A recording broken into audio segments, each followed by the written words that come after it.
কালকেও ছিল, আজকে তার আখেরি রাত্রি। আমার পাশে বসে আছেন মৌলানা আরব আলী সাহেব।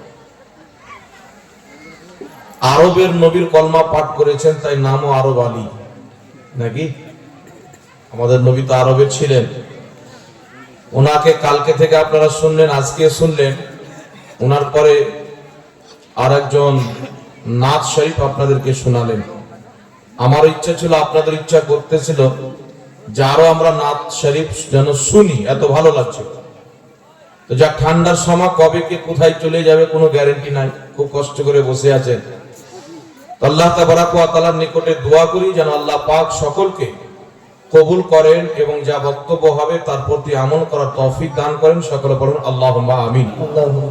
বিরাদর ইসলাম, আল্লাহ তাবারাক ওয়া তাআলা আমাদেরকে যে দ্বীন দান করেছেন সেই দ্বীনের নাম হচ্ছে ইসলাম। ইসলামের মান্যকারীদেরকে বলা হয় মুসলমান। আর আল্লাহ তাবারাক ওয়া তাআলা ইসলামে 5টি ভিট রেখেছেন। ইসলামের বুনিয়াদ, ইসলামের ভিট হচ্ছে 5টি জিনিসের উপরে। রাসূল পাক সাল্লাল্লাহু আলাইহি ওয়াসাল্লাম বলেন, মিশকাতুল মাসাবি প্রথম খণ্ড কিতাবুল ঈমানের চ্যাপ্টারে হাদিস। আল্লাহর হাবিব সাল্লাল্লাহু আলাইহি ওয়াসাল্লাম বলেন, বুনিয়াল ইসলাম আলা খামসিন। ইসলামের ভিট হচ্ছে 5টি জিনিসের উপরে। সর্বপ্রথম হচ্ছে আশহাদু আল্লা ইলাহা ইল্লাল্লাহ ওয়া আশহাদু আন্না মুহাম্মাদান আবদুহু ওয়া রাসূলুহু। অর্থাৎ লা ইলাহা ইল্লাল্লাহ মুহাম্মাদুর রাসূলুল্লাহ, এটা হচ্ছে ইসলামের প্রথম ভিত। তারপর ইকামিস সালাত ওয়া ইতাইজ যাকাত ওয়াল হজ ওয়া সাওমে রমজান। তারপরে নামাজ, হজ, রোজা, যাকাত।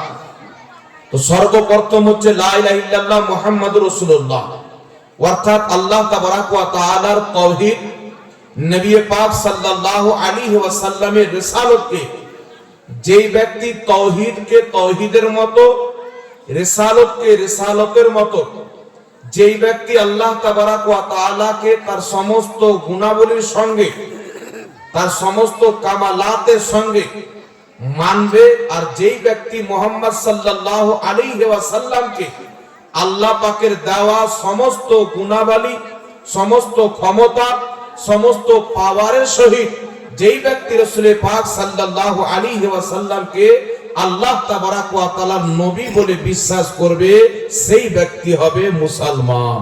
সুবহানাল্লাহ। কোন ব্যক্তি যদি শুধু রিসালাতকে মান্য করে, তাওহীদকে অস্বীকার করে, সেই ব্যক্তি মুসলমান হতে পারে না।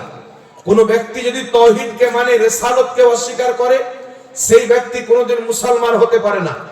ইমাম ফখরুদ্দিন রাজি রাহমাতুল্লাহ আলাইহি তাফসীরে কবিরের মধ্যে লিখতেছেন, যদি কোনো ব্যক্তি কোটি কোটি বার লা ইলাহা ইল্লাল্লাহ লা ইলাহা ইল্লাল্লাহ পাঠ করতে থাকে, কিয়ামতের সকাল পর্যন্ত যদি সেই বান্দাকে আল্লাহ পাক হায়াত দান করে, আর কিয়ামত পর্যন্ত যদি লা ইলাহা ইল্লাল্লাহ পাঠ করতে থাকে, সেই ব্যক্তি মুসলমান হবে না যতক্ষণ পর্যন্ত একবারও মুহাম্মদ রাসূলুল্লাহ না পাঠ করবে। জোরে বলুন সুবহানাল্লাহ। সুবহানাল্লাহ। এইজন্য পৃথিবীর মুসলমান আল্লাহ তাবারাক ওয়া তাআলার বান্দা, আমাদের নবী হচ্ছেন আল্লাহ পাকের বান্দা, আল্লাহ পাকের পাঠানো রাসূল।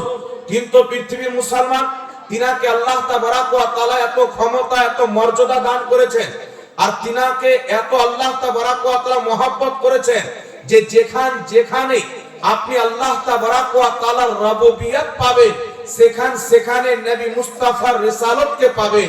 তাই আল্লাহ তাবারাক ওয়া তাআলা পবিত্র কুরআনুল কারীমের মধ্যে বলেন, ওয়ারাফা'না লাকা যিকরাক, হে আমার নবী মুস্তাফা, আমি তোমার খাতিরে তোমার জিকিরকে, তোমার আলোচনাকে, তোমার মর্যাদাকে এত উঁচু করে দিয়েছি। হযরতে আব্দুল্লাহ ইবনে আব্বাস বলতেছেন, ওয়াইজা যুকিরতু যুকিরতা মাই, এর অর্থ হচ্ছে যেখানে আল্লাহ তাবারাক ওয়া তাআলার